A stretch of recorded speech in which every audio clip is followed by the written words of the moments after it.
Well, welcome to Hello Chaos, the unfiltered podcast for founders in the messy middle. No fairy tales here, just the real grind, the grit, and chaos of building a business. We are welcoming Elena Ciccotelli to the show today. She is founder, host, and producer of the EV podcast. Welcome to the show. Thanks, Jennifer. Welcome to Thank the you for chaos. thank you for having me. I'm ready to dive into the chaos. It sounds like my life. Let's do it. So I'm so curious. I know that you've had your show for a couple years now. What inspired you to start a podcast in the EV business and focus just an EV podcast?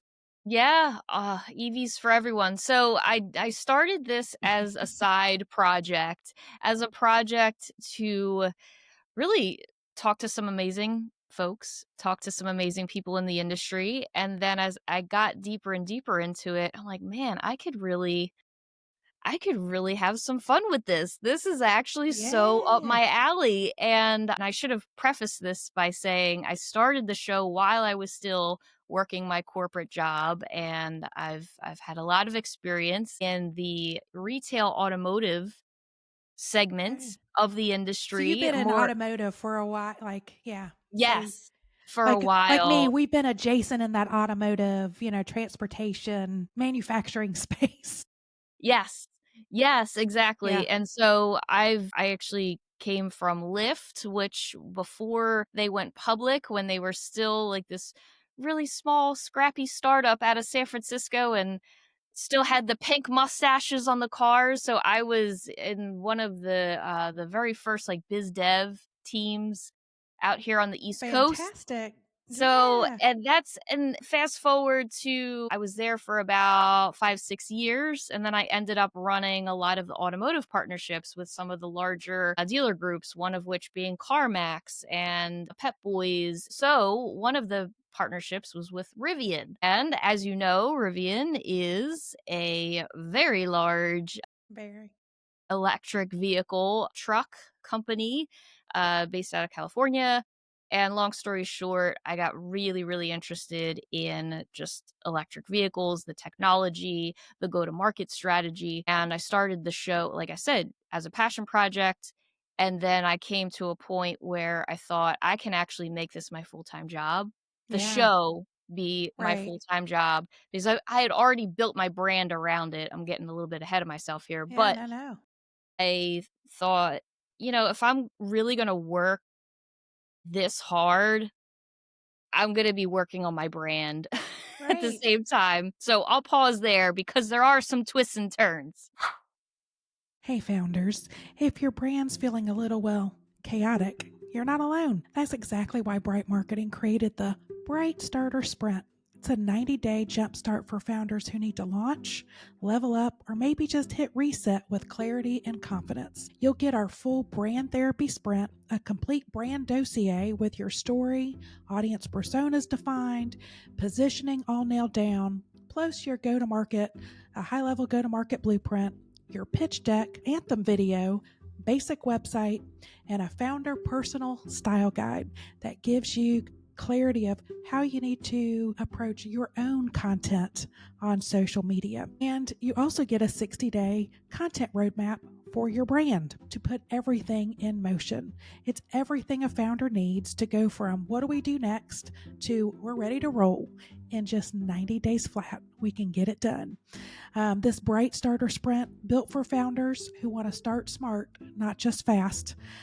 So if you're interested, send an email to hello@gobrightnow.com. That is hello@gobrightnow.com. Yeah. Well, so I'm fascinated. So you got to be you're kind of part of the Lyft startup story. I mean, you're one Yes. of so what was being a part of that startup and that energy? Were there things that when you launched on your own, the podcast and doing your own thing, your own business, were there things that were surprising to you that you were like, this is not at all what I thought it was going to be? Were there Yes. any of those like aha or surprise moments? Oh, for sure. I feel that there's one every day, Yeah. and it's just, again, being able to figure out what is the best path forward, and there was this one quote that I think that's really great that I will go back to constantly. It was from Steve Ballmer, Microsoft former Microsoft CEO, and he would always say, "Control your controllables." Yes. That is good. And I keep going back to I can't control how quickly someone will get back to me. I'm trying to reel in this big fish, this, big fish partnership that I've been working on for X amount. I cannot control the speed at which that happens or the Right. speed at which that comes to fruition, but I can control how hard I'm working every day, how much content I produce and put out there. And I can actually get out into the community and talk to people and foster relationships. Right. So I always try to keep that as a North Star because there are so many things that do feel very much out of your control. And there is so much, and this is a little bit controversial. Some people don't really believe it, but there is absolutely, I think, an element of luck in this whole thing. I Absolutely. really do think that there's an element of luck because if you are again, one step in front of the other, doing things in a way that aligns with your principles, aligns with your brand, and then you put yourself in a position where if an opportunity comes your way, you're ready to say, "Yes, here I That's right. am. This is how we can partner together." And then so the conversation is a little bit more organic. So control your controllables, and I think going back to your original question where something that was surprising, I never thought that having a show full time would require me to be so hands-on in so many different ways. And I'll give you an example. Yeah. Perfect example of this is I view it as part of my job is to help everyone stay informed on what's happening with electric vehicles, what's happening in the automotive space. You're the voice of the space. That's right. Right. Yes, exactly. Here are the things that you need to know. And so, in addition to constantly having to staying updated on almost everything that's happening or touching electric vehicles or electric Right. vehicle adjacent, you're now talking about geopolitical things that I did not expect to have to talk about on the show a lot because now we have a lot of, I would say, turmoil Yeah. with current administration, what's The happening. regulations. I mean, Yes, so you're also kind of covering anything in the advocacy, lobbying, interactions, and what's happening at that level too. So it's not just like the news output of like products, but yes, now it's like, okay, the go to market and what's stopping, what are the barriers to that? exactly. So I like to make a clear distinction from EVs for everyone versus some of the other electric vehicle podcasts that are out there because there are a ton.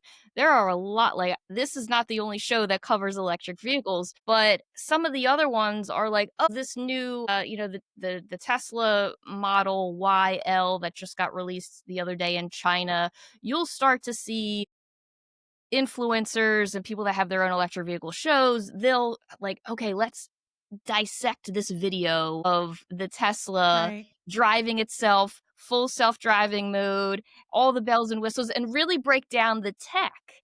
Whereas on my show, I'm more around, okay, what does this do to impact consumer adoption? Right. Is this going to sell? What do the dealers think? And Right. I'm pulling in different So perspectives you're like, how in is it that working way. through the entire channel? So if this product from a OEM perspective, the manufacturer, is it going to get to market in a way that's going to make sense? Yeah, Yeah. exactly, exactly. And I've covered from the rise and fall. You remember do you remember Fisker? It Yes. was yeah, so this was a really hot topic even 2 years ago. They were, guns blazing, Mm, coming into the market. They had the Fisker Ocean. By all accounts, people thought it was a great electric vehicle, really kind of sexy looking. right, And then they were like, "Oh, we're gonna use the dealer network to go ahead and sell." And then all of a sudden, you start to see just like bankruptcy. So again, it's almost like this bubble right, that was happening, and I think it's interesting to not only look at the pros and cons of electric vehicles because no matter what you say, no matter what you feel about it, you will have a visceral reaction to electric vehicles. It doesn't matter. But I think it is the future of transportation, but just how far into the future and how far I would say we as the United States, like, are in this current journey. There are right. other global players that are way further along Well, than we like our are. infrastructure is not there. I mean, for somebody that, I think I told you in the green room of we're a family of three electric vehicles and we've had others that and we're looking to ever evolve, but it's a challenge of to travel long distances, right? I mean, I Mhm. even when, to have business, like I had a Fiat 500 electric. They only sold them in California and Nevada. They happened, we found one on like a Carvana truck or whatever offering here. And I was like, oh, this is real. It's so cool to zip around town in that thing, 80 miles, whatever, but nobody can service it. Mm, So the battery glitch, everything has been sitting in our driveway for 5 years. We can't, it's dead. Like we can't get anybody to one even take an attempt to look at it. The only way I can get it serviced is if we ship it back to California. But I'm like, that's so silly. It was a used, and then even then it's like we have a Leaf, we've got some other, other BMW hybrid, but there's no like you got to chase, you got to really plan for the even just like I call it short distance travel of I'm going to the next town, I'm going to a couple hours away to Atlanta. I've got to really methodically plan and know that whatever I stop, I'm gonna have to stop for 2 hours because there's not the whatever Electrify America has not electrified America. It's like God love them, and I have the Go EV app and everything looking for stuff, but it is it's desert in certain parts, or you have to go from the highway, you have to drive all the way into a town to find a garage, a parking garage that the city has like two spaces to plug in to charge the car. So it's yeah, we have not it's electrified. it's not We worked ideal. with an ABC bus company. It is not. And I don't know if you're familiar with ABC company. They have the Proterra battery in one of their um, motorhome products, and we did a let's do a tour from the Midwest down to Florida to get it from the manufacturer, and it took us 2 weeks because they had to stop and they had to and we partner with Electrify America and stuff, but it took forever, and we're like, this isn't selling. This will Yeah. not sell this product. It's But very, yeah, I think what I was gonna say though too is there are some used car dealers now that do have the ability to service any make model of an EV. There is actually a used car outlet. They're called Eco Auto. go I find did them. some episodes.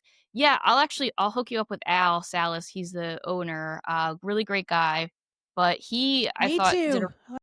I By the thought way, he did a I thought he did a really intelligent thing and was because they're in Massachusetts and they have the right to repair and the Right to Repair Act, that's very, like, state specific, and so for him, he went ahead and outfitted yeah, his entire fixed ops or the service department and has the best technicians on either they can swap out the battery, they can do all sorts of things on the service side, but to your point about the servicing, it is something that people are scared of. They're like, I don't know about the degradation of this battery. Do I need to be a scientist to be able to figure out is this a good deal if it's a used car, right?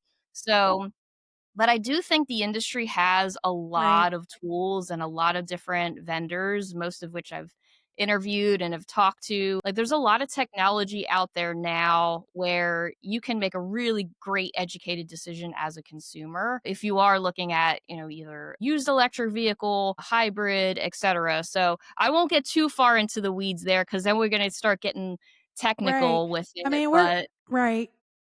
There's so many benefits to EV. I mean, from when you weigh the maintenance costs and all that, the ease, it's almost like a no-brainer. It just is some of those, I would say, the consumer barriers of like fear of maintenance. Also, the I call it the electric anxiety when you see the numbers kind of where I gotta get to, I gotta get to my charger in time, or there's some of that, but I don't think that would stop us from pursuing. It's intriguing, and we see the value of it for that. well, and I loved how you talked about the quote of. Oh, go ahead. no, I was just gonna Go ahead, say though Elena. too that with so range anxiety, yeah, that's still a huge thing. People Right. are just because it's so new. But again, I think we as the automotive industry did a terrible job of marketing this product. And I will stop there. There was a really horrible job of marketing EVs. I don't let me get on this tangent, but it was not well executed at all. So that would be a completely different episode. Right. Oh, that'd be a good one. That would be a good one for Under the Bright, the marketing side of it, because we could go deep on that. Yes. Yes. But what I was gonna say when you talked about, like, the advice of control your controllables, I love how you phrase that. I know that that's from the Microsoft CEO, but we've talked about that from other founders, just not beyond, I mean, beyond the control, like, you can control logistics, you can control your operations and how you kinda go to market and your grit, but it's also you as especially a founder that is the voice and the personality of the brand. What a lot of founders have found, and I've done this too, of you can control yourself. You can't control other people, just how you react to those people. Because I think we get worked up sometimes. People piss us off. People are rude, and we've got to maintain kind of that integrity and how we approach and kindness and empathy and grace. But we have full control of our reaction. Nobody controls our reaction to those things. So I think For that's sure. um, a beautiful thing that you have brought up. What have you discovered most in your journey of starting this? Sorry, say that again. I got cut off. What was the question? What have you discovered most about yourself in this journey of, you're in it for a couple years now. What's some of the Yes. self discovery? My goodness. Well, I think any type of entrepreneurial endeavor is the ultimate in personal growth. And I know you'd mentioned grace, and you have to give yourself a lot of grace because there are days where you're like, what am I even doing? What am I even doing with my life? Does this even make sense? So you're going to just have to just know that that happens more frequently than you would like it to. But I think the biggest thing for me is I'm very much an overachiever. I'm very much one of those folks who is like, give me a challenge and I will figure out a way to get it done. But then it's also reaching out for help and reaching out to not being Yeah. afraid to say to trusted colleagues or mentors or other people that are in your industry and not be afraid to like, "Hey, can I bounce an idea off of you?" And I promise you, they won't drop over dead. They will not be offended. If anything, they will be like, "Oh, wow, yeah, sure. What's your question?" Like I've had a lot of Right, people right. like ask me like, "Hey, can we just have a chat about this certain aspect or what." So I think you do get very much in a bubble, especially with a solopreneurship endeavor That's that right.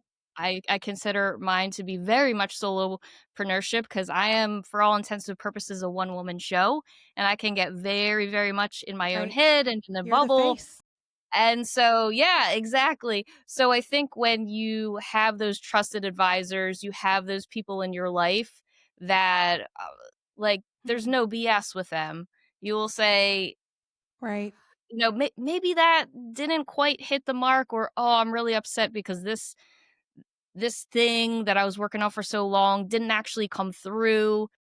Uh, having that sounding board is everything, especially when you're in the Yeah. solopreneurship game, because it can get isolating. Like, this is not my first Yeah. venture. I've done, a few other companies prior to starting EVs for Everyone, so I kinda knew already what I was getting into, but of course, there's always twists and turns that you don't expect, and you have to figure them out. It's like a big giant jigsaw puzzle. That's right. Everything feels new, but you're right. The isolation, whether you're a solopreneur or, you're scaling, it is like you're not sure what's a safe space to have conversation, but to have that advisory group or, and I think it's good to look at, you need to have kind of your cheerleader group, and then you need to have the true like coach, advisor who's gonna tell you the good, the bad, and the ugly because you need to hear all of it.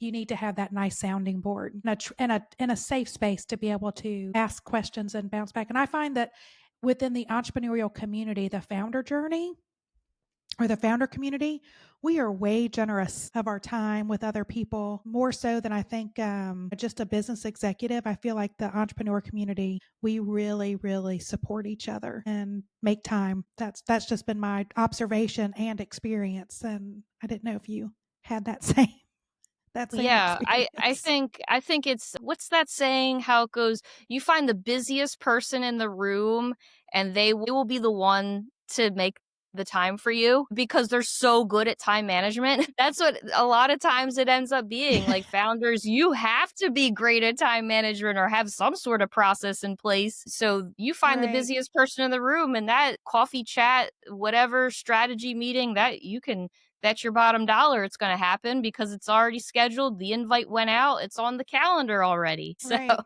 We've already made room for that. That's already room in our calendar for those right. things. Yes, exactly, we've already delegated the time. That's right. So, Elena, who's your biggest cheerleader in Oh your my circle? goodness. Well, I mean, without a doubt, my husband. So, my husband, John, he's also in the automotive industry, and he has been there through thick and thin, through, "I don't know if I wanna do this full time," to, "This is amazing, I love it," Right. to just every stage that you could possibly go through with a new company.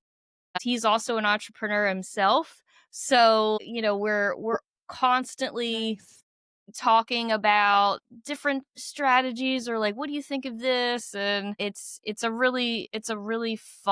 We see the it's a gap. really Should we fun do way something to about do that gap? say right. Yeah, exactly. So, I would have to say it's one of the best ways that we kind of communicate with each other, which is ironically through business. And that was actually like, we kind of met each other at a point in our lives where we were like, he was in corporate, I was just starting, I was ironically had nothing to do with automotive. I was in the personal training and fitness space, and he actually helped me start my very first personal training company, which was way, way, way back. I feel that was a different lifetime ago, but I had no idea what I was doing in terms of building a business and scaling it. And so anyway, he's been the biggest cheerleader. I've had many, many times where I've said to him, like, "Man, I don't know if I could do any of this without, like, just your brain." Like, Right. he has a really just incredible perception of trends and where they're heading, and then how to monetize it. So Wow. that's always useful, That's a right? gift. That is a gift, yeah. I'm like, That's "Will you a have a good gift. crystal" I'm like, "Do you have a crystal ball somewhere that I don't know about?" Yeah. Has he been on the show? Has he been a guest? Like you guys have bantered? Oh, yeah, lots of banter. He was actually on episode 1, which was 2 years ago, and he's been a recurring guest, and Nice. I always say to him, like, "Look, if, you definitely know somebody in the marketing space, if you need a podcast episode, you know who to Right. call." And, yeah, so he's been a recurring guest, and it's fun. We always banter. I love it. What's been the most rewarding? part of starting this? My rewarding. I think You're like, I "Don't ask me today." I don't know. Well, yeah, sometimes, but that's real though. Sometimes It you're is, just yeah. like, I need to search. I need to really like dig down deep. What am I doing? I really do feel that what I'm doing is changing the face of how automotive B2B marketing is done. That's So fantastic. I feel that there is just so much boring, horrible content out there, That's right. and it's just, like, mind numbing, and I go to a lot of conferences, I speak at a lot of conferences, and a lot of these presentations and panels and just It's I'm like, painful. it's It's painful. And I can tell from 30 years person working with B2B companies in the B2B space, industrial, heavy manufacturers, transportation manufacturers. It is such a wide, and then when, we have a balance of both, what was that? That was my phone. Of both B2C and B2B clients. But the mindset of these presidents and CEOs of, it doesn't need to be pretty. It's just going to this trade show, or I don't need to hire an agency, or I don't need to hire a really good internal, like, marketing strategist or a graphic, they hire a graphics person, not really a concept art director, because they don't think it matters. And it's just a weird, weird mindset of, why wouldn't you want, I mean, it's not everybody, but we run into it a yes. lot of, they just feel like, well, it doesn't really matter. We're just in this industrial space, or because they see there's just shit work everywhere, that Mm, they're just going, they're not, we see them getting clients and they haven't invested in themselves. And it's like, if you would just yeah. be more intentional with your design, take more pride in how that trade show booth, or that sales piece of sales material, or that presentation, you would be surprised at how much acceleration it would take, because you would totally stand out in the crowd, and you would be able to articulate and differentiate yourself just from a brand voice in the market, and be seen as a leader. So I've seen it for 30 years. It's the most incredible, incredible mindset that makes no sense. It makes no sense, and I think when I really reflect on it, it comes down to people wanna do business with people that they like and that they enjoy being around, and you can either choose to do the status quo, or you can choose to be a human. So, I'll give you an example here. I started a new segment on my show. It's called "What's So Funny?" But "Watts" is actually spelled WATTS, like kilowatts. Kilowatt, yeah. And so it's a segment, it's a monthly recurring segment, and I bring comedians on to the show. And we roast everything that's going on currently in automotive. I need And to send you some stuff. okay, perfect. I love it. But so the reason why I decided to do this is because there is just so much one way of thinking about the industry. It's like, let's get different voices, and maybe even folks who have never worked in the automotive industry but are commenting it on it in a consumer way. Right. And so you get these like really really fun conversations, and people can get a sense of who you are as a person. They kind Right. of they get your vibe, and then it's just like when I meet people in person, they're like, "Oh, I feel like I already know you. This is so weird. Like, I know your voice. I gotta know all of my quips that I always say. I always say, "Oh, sorry about your luck. You have to come on the show again." Like, and people will quote things back to me because it's like you are really truly creating a relationship with someone through their earbuds or Yeah. headphones or whatever. That's how Um, brand works. that's That's how how a brand works. it does, but I thought it was like that one small little change to bring some levity, I to think the bring humor, yeah, because I think otherwise they don't pay attention. They don't think about it in yeah. that. in that manner. I was going to ask, so here, so you went into this space, a lot of other, and other players, and you're taking a look at the industry from going to market. Like you said, it's kind of looking at it both from barriers to entry. I mean, truly going to market through the channel all the way to consumer and consumer acceptance. How has that been accepted? The theme of the show? The theme of the show, are you Yes. getting good traction? Are people like, "Oh, this is needed." Like nobody's talking about this. We appreciate the voice coming, the conversations.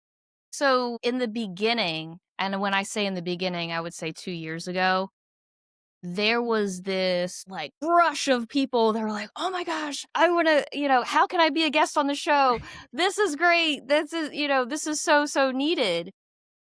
A lot of things have happened in the industry the last 2 years, and, some things haven't gone as planned, and so now am thinking about this as more of a holistic brand continuum in that, and let me, like, speak plain English, how can I take this brand that I've built really on electric vehicles Right, and start to have more of an influence and impact on the technology, like you said, the go to market. right. Because when we're all said and done, electric vehicles is just those big old computers on wheels. So, how do we continue to have those conversations? Now, it's back to your original question about the excitement or the acceptance of this. Right.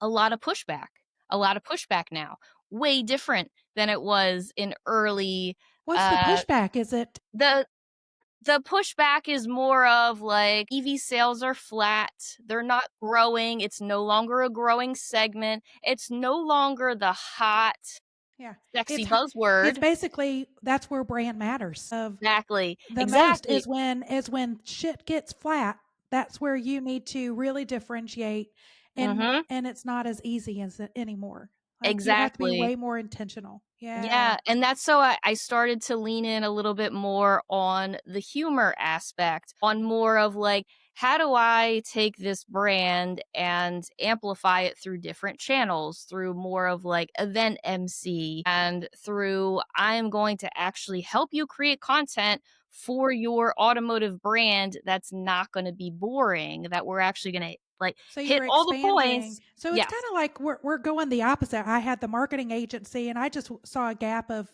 founder stories and really serving the founder space, and you're going, "I had a voice in the EV space, but now I'm seeing the gap in, the In like, the content. branding and content." Good And content. yes, and Good content that people are gonna care about and Yeah, is not just like, look, we can all go to ChatGPT, we can go to Grok, whatever your favorite AI is at the right. moment, and you can go it's gonna spit out copy for you, it's gonna, tell you what kind of a hook you should have, and that's great. Okay, that saves a lot of time, Or but then does it? also I'm now also seeing though too, the people who are really gonna win are the ones that have an idea, that they can execute on it, and that people in the industry who you are serving can resonate with that That's idea. right. That's right. That's who is gonna win. Right. We always say that the winners and using AI to amplify, right? But amplification can be positive, amplification can also be negative. So if you're using it without a strategy in mind, without the human, I call it you need to be the co-pilot, or AI is your co-pilot, you're the pilot. You can't expect the AI to give you the answers that you want. You're driving that. You're helping to elevate the creativity. But if you're a mediocre player using AI, you're gonna have a mediocre or shit output, and you're just gonna get faster to fail. So it's gonna amplify the failure faster than if you do it through strategy, ideation, concepting, and really lean in the strategy and then go, let's use it as a assistant to help us operationally efficiently develop content on the back end. But it's got to start with the great idea, the strategy. It does, Yeah. absolutely, and I think that that gets lost on folks. I remember when we were just briefly rewind in our conversation a little bit before where we were saying, the CEO is like, "But I don't understand. I always do it this way. No one else is." And that Everybody else looks like this. Yeah. yeah, exactly. Or on the other end of the spectrum, they're like, "Well, is this gonna go viral?" I'm like, "Well, I can't predict Eh, that, but we can sure as heck put our best foot forward, right. and we can come out with something that's really authentic, that is really compelling, that Right. people are gonna like, they're gonna stop their scroll and they're gonna consume the content." So it's definitely a delicate balance. So I don't even remember what your original question was. I hope that there was some It useful was the reward, like, nuggets in yeah, the there. rewarding part. Oh, Oh, the I know what it was. It was, yeah, the rewarding, and then I was asking about, yes. how acceptance. Accepted, yeah, so complete 180. But you're right though, that's when that starts to do a little bit of a U-turn, Yeah. that's where you're like, "I need to use my chops." Like, Right. I need to use my I need to super my my super brain. ninja. Yes, exactly. Not that I wasn't using my brain before, but Right. it was more of like, oh, this is the best way to describe it. I was in a groove. I was in a specific groove, and then all of a sudden the DJ put on calypso, or they put on, like, reggae, and then I'm like, "Alright, I gotta just get into this groove now," Right. like, and start to We so That's what we do. We pivot, we see the market, we shift. What's been the most challenging part of starting the company? I think it's trusting my voice and coming up with consistent content. And if you are, I know that Jennifer, you're in the content game as Yeah. well. There, the content gremlin is always hungry. He always wants a snack. And so you need to Oh, boy. be able to deliver. Like, Right. so I have my dog Bear, and he's always like, "When is the next meal?" When I feel the same way about the episodes. When's the next?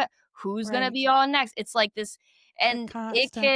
it's the constant churning, if you will, Right. because as we said in the beginning, the news cycle never stops. There's always something to be reported on. There's some commentary that needs to be out there.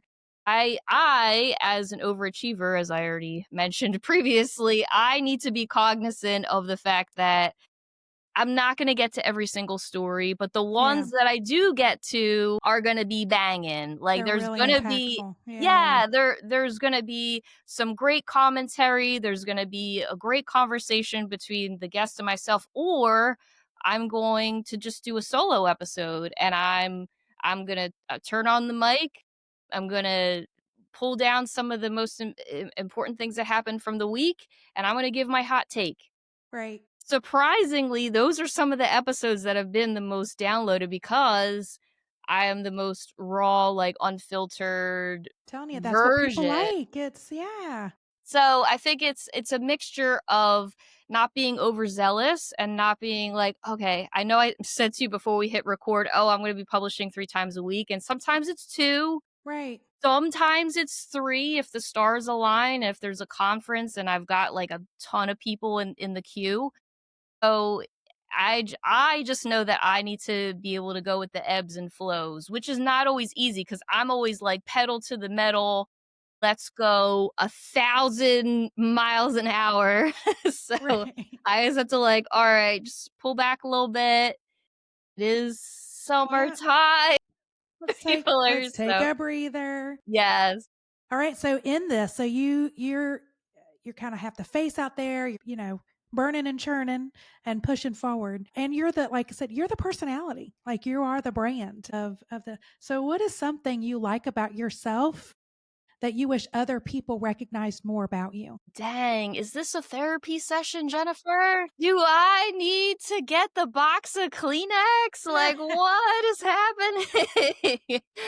I think I would say probably more in the way of that I have this side of me that is very performative and very I used to be a ballet dancer Okay. professionally for a Wow. long time. See, listen up, listeners. This is what happens when you get a little nugget that's not on her resume or on the bio. That I know. I was a yeah, so very long time. An injury kinda took me out, but I have this very much this, like, performative side where I'm like, you I don't lose thrive that. being on stage. Yeah, so I think unless you've really, I guess, have interacted with me on multiple occasions, you probably wouldn't really know unless you've seen me, like, at an event or something, but I love getting on stage and just making people feel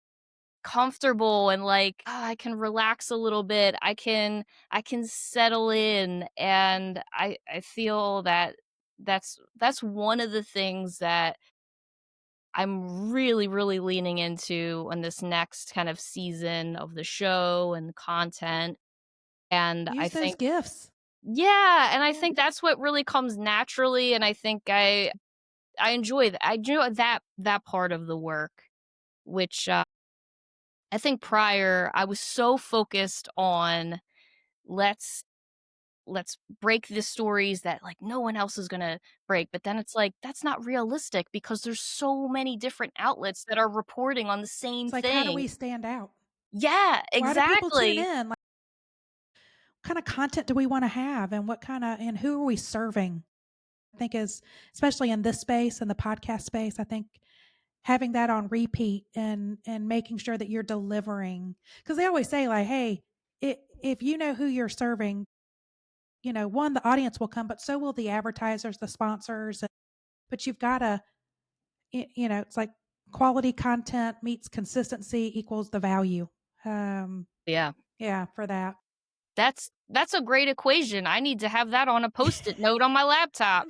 Like Jennifer told me this and That's this right. is Consistency, quality content equals value. There you that's go. it. There's my math formula. So, our tagline is where aha meets oh shit, right? So, and everybody goes through the aha moments and the oh shit moments in our journey. What is the biggest aha breakthrough moment that you were like, that maybe Mm, changed how you think about your business or yourself? And then what's one big shit moment where you were like, what the like, yeah.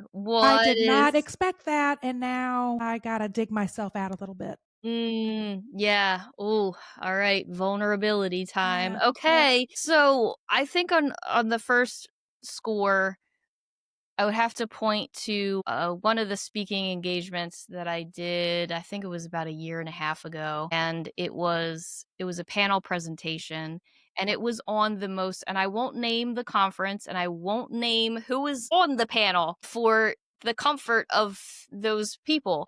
I No, we're gonna tag everybody, and the topic was the most horribly boring topic you could ever think of, and the only reason why these people were on stage was because they were sponsors, right? Yeah. You sponsor, you get to be on a panel, blah, blah, blah, and I get it, like, that's how the game is played, like, I understand money needs to be made, I get it.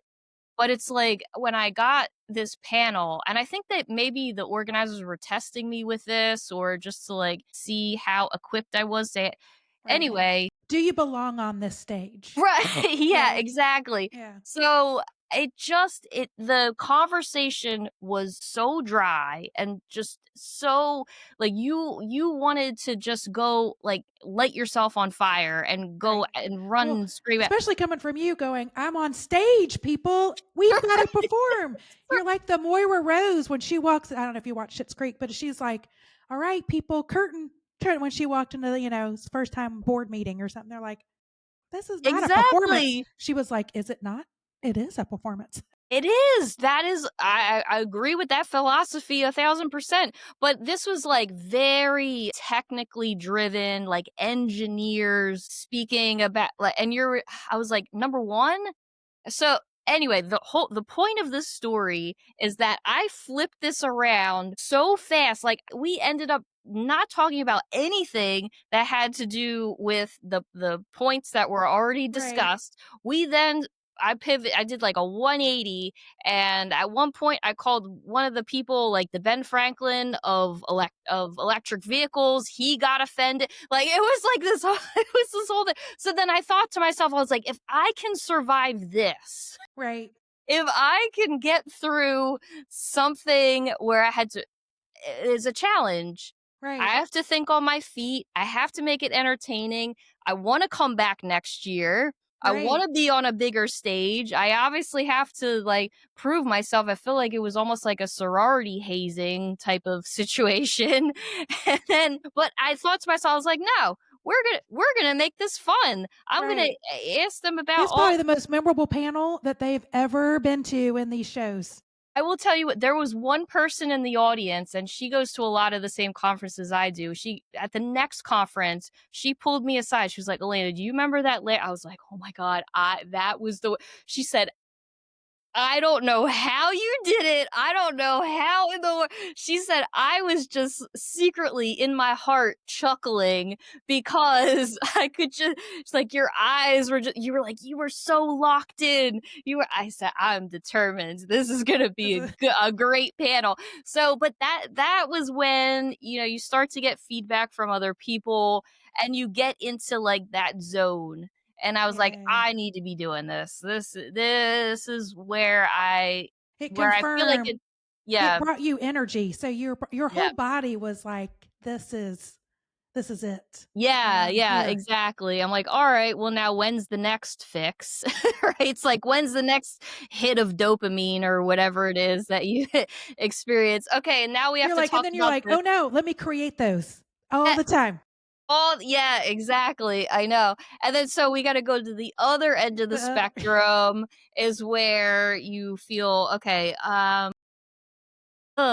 so I think when I first started the show, again, I mentioned that I was very focused on like the breaking news aspect, or like right. getting the commentary that other people you know couldn't really get. Now that I am thinking more on how can I create content for different automotive brands that are maybe not really utilizing their social media channels, or Right. maybe a little bit afraid to. That So are there's a lot of using, a 22-year-old intern yeah, or exactly. sometimes a 70-year-old admin assistant who they don't have enough work for gets assigned the Facebook page. Right, the That's a couple face of our clients, by the way. yeah, and that so that right, exactly, not to call anybody out or anything, Not but to call anybody out. no, no, but I think Chandler's laughing because he knows who I'm talking he about. knows, see, he knows what's up. Because we're like, we could do it. They're Yeah, like, "It's too expensive. We have people on staff. We could just throw that in there." I'm like, I "Oh know. gosh." But yeah, Exactly. sorry. So I think where I'm going to with this is a when I first started doing that type of content for brands, Mhm. like intentionally, we have an agreement, we're working with each other, this is a thing. And I just got so in my head. In the very beginning, I had to build in time. I called it the freak out time. I have to build in time in the schedule for me to Yeah, freak out about it, which is about, I don't know, 3 to 4 business days. right. I have that. I have those Yeah, windows in my you schedule. load that in there, but see, like, I'm just so used to just being, like, very, very direct and, like, "Here it is, boom, deliverable, already done, published, out there." Now it's like, oh, now I'm gonna have to, like, really, really think, like, "Is the idea good? I don't wanna steer them in the wrong direction." And then I Right. always go back to, "But is the idea good?" So Right. you're Well, then you have always to worry like, about the people side of it is like, yeah, okay, now I gotta manage the yes, and the approval process and go, how do yes. I build trust that we can just do it and post it and they have faith that, because then you'll get in somebody gets in there and go, I like the word for versus with. Yeah, I know, and that yeah, exactly, and then you just get into this nitpicky little battle, and then it's like, does that even matter? Right. Probably not. It doesn't. And so that for sure what is something I have a less of a freak out time now because now I've got some reps under my belt now. Right. Because before even started EVs for Everyone, I had a whole different show and it was all about entrepreneurship and solo entrepreneurship and side gigs. I did not monetize that show at all. I just wanted to see if I even liked podcasting, Right. if I even So, liked recording and what do doing you like about it? interviews. I like the What's your fact favorite thing about it? I love the fact that I can somehow, some way get someone to drop their guard a little bit Yeah. and be a person because we know okay, and especially for like a very topic focus, we're talking about electric vehicles. Like they're like, these are the three things we have to say, and these are the bullet Right. points I have to hit it. And then I'm like, oh, do you like pumpkin spice? Right. And I can like see You can their ask in the their question, face. is there something in your past that has shaped who you are today? One of those, Mhm. Right. therapeutic Yeah, questions. just something that you can see their demeanor start to shift a little bit, and then sometimes the intonation in their voice will be a little anyway, I think that is one of the things that I love about podcasting because you can capture those little nuances, and yeah, we get the job done in terms of the actual facts that need to be Right. out there and people to be informed, but it doesn't hurt to also talk about Back to the Future and also your favorite order at Dunkin' Donuts, like, that doesn't hurt. Right. Actually, and it will probably land, and the information will land a lot stickier Yeah. when you Yeah, do those. Because then it's not a, oh, I heard that. I didn't know that about you, and now it's like, okay, I've just helped your personal brand, dude. Like, that's right. yeah, Yes, exactly, and, there's so many examples of that, and I do a lot of interviews with journalists as well, so that was yeah, another thing that was like an aha moment for me. It was like, why not, like, just collaborate with other journalists that are already doing this? mm, They already have the deadlines in place, they already have to have the content out. Come on to the show, let's talk about it. you What's could your be the commentary? amplifying. What's your Yeah, Yeah, exactly. So we're amplifying. I mean, they love it because their article that gets amplified. So there's a lot of collaboration, and so. But long story short, that I guess that type of personality of being behind the screen, just typing out what the article is, and then transferring it over into audio right. into the podcast episode. That's why I like to get into that warm up mode a little bit Yeah. more. So Same here. works out. My whole podcast is all those questions. It is. It is. I've noticed. Yeah, you're like, do I need my whoopee blanket? All right. So one word to sum up your journey, Mm, your entrepreneur, your founder journey. What word would you use to describe it? I would say eclectic. I think eclectic Yeah, kind of that's a because good it's one. a little bit of this, a little bit of that, and I'm pulling from not only the experiences that I've had in other companies that I've started, that I've founded and sold, but I think in corporate. I knock on corporate a lot, but there were a lot of things that I really You learn learned foundational things. in That's corporate yeah, that really were like, "All right, I needed to go through that lesson. I right. needed to learn this specific thing and had to go through this experience." But I think eclectic That's a sums it great up. word. Thank It's you. a great word.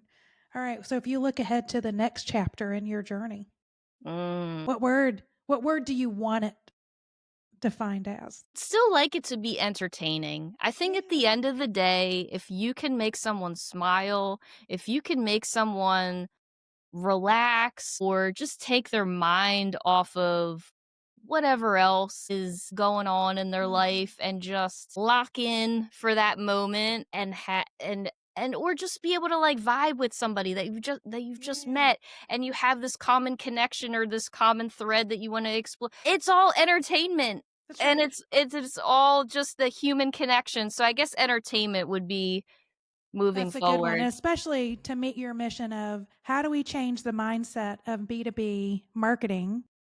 I think they need to embrace the side of entertainment and look at how do they develop their brand, no different as if it's a TV show or a movie brand. How do they tell the story of the Exactly. characters within their brand framework? Love But it that. has to be entertaining. It has to be. Has to be entertaining. Absolutely So has change to that be. mindset. I'll be championing you on that one. We will walk side by side with you on that. Thank you, Jennifer. We Yeah, will be that there listen, that's I because think it it's is. It's a poof. It's a pet peeve of us. Our creative team, and yeah, it's it's a mindset that must be changed. yeah. Oh, yeah. I think Uh, it's also one that as we get a little further into like Gen Z is coming up. I myself and am an elder millennial. I think as the generations start coming up here, more and more of those kind of different influences will be felt. That yeah. was a very vague statement, but I think No, it really they're gonna be in decision making, and they're gonna have different yes. mindsets of what does a company, what do how do they want to put themselves out in the world? I think they're much more in tune with Mm, that. Yeah. yeah. Tell me what's cringy and tell me what isn't. Like it's okay. Is it mid? I was like, we did a focus group the other day. It was funny. People were like, "It's mid." I'm like, "Oh my god, why are you using those terms?" What is I don't know. I'm still wearing my leggings and I got my side part, That's so right. we're That's all right. right. It's okay. Okay, so if we met a year from now, Elena, what would Mm. we be celebrating? Ooh. If you drink cocktails, I'm gonna take you out for a martini. So where are we going? And what are we talking about? Oh, we're talking about my gosh, a year from now, probably 500 episodes. I There we would say go. I would say 500 and celebrate hopefully doing more things on the road and doing more content out and about in the real world. So those two things for sure. I will absolutely cheers you with my, Sauvignon Blanc, like let's There go. we go. So I'm I know that I'm going to continue to do as much content as possible. I know that there's definitely gonna be more speaking opportunities, there's definitely gonna be a lot more content, so I would say probably that 500 That milestone. 500 milestone Yeah, and EV people, EV industry. It's time to pay attention, right? that I kn well, really, like, automotive industry, Yeah. I think Because yeah, they've got to have expansion of their innovations, their inventions, and EV needs to probably be a part of that. well, I think look, the rest of the world is already there and or heading there, so Yeah. let's not Yeah, when be I see like the products that are sold in Europe, and I'm like, what why can't that mm, come here? I that's Like another those are so great. Or that's I was another episode. oh, I know. We'll have to do like what Bollinger Motors was, put out some, but 4-year waiting list for products to come off the line. It's Yep. like, Yeah. There's a lot of layers. yeah. Well, I know we have gone well over, but I loved hanging out with you and loved talking to you. So, but before we go, how can people connect with you, find more about what you're doing, support you in any way? Tell us what you want us to do. Well, thank you, Jennifer, for having me on. This was very, very fun. I'm excited to continue to support you and listen to all of the episodes on the show. I am on LinkedIn all of the time. You can find all of my content on LinkedIn. So go and connect with me on LinkedIn. You can send me a message. You can also find the EVs for Everyone podcast, Apple and Spotify. Those are the two most popular platforms. Go and listen to the show.